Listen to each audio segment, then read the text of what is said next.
हम अपना क्लास में लइका करेलो समार बैठे खाती पास में।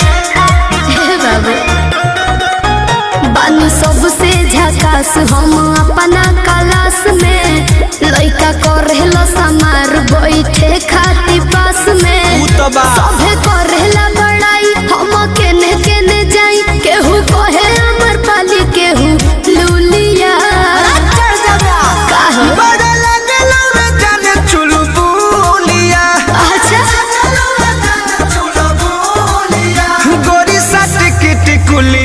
पढ़े जब जानू स्कूलिया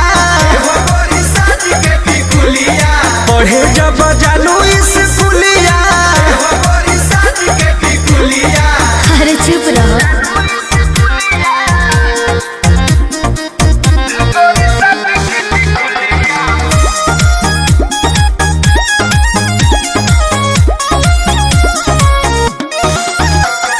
ट्यूशन में मिशन लही कन के बा हमारा बतावे के घड़ी में सभे देखेला समय हमारा जाए आवे के।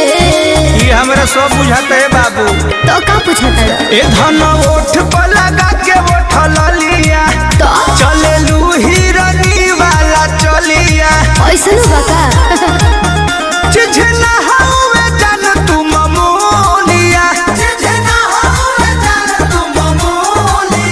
मत सट के टिकुलिया पढ़े जब जानू स्कूलिया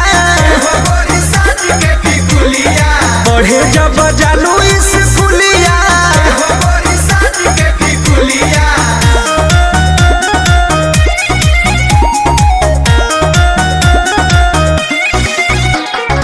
म्यूजिक बाय आर्या शर्मा।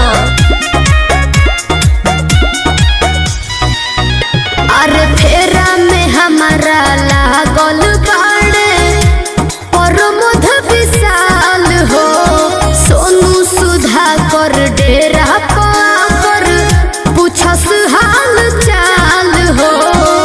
पप्पू पिंटू लागल बड़े बाबू। तो का करे बाए कह के निकल जालू हंस के जीवी रह जाला भीतर तरस के। हमसे मजा ले ले सखी तोहर जूलिया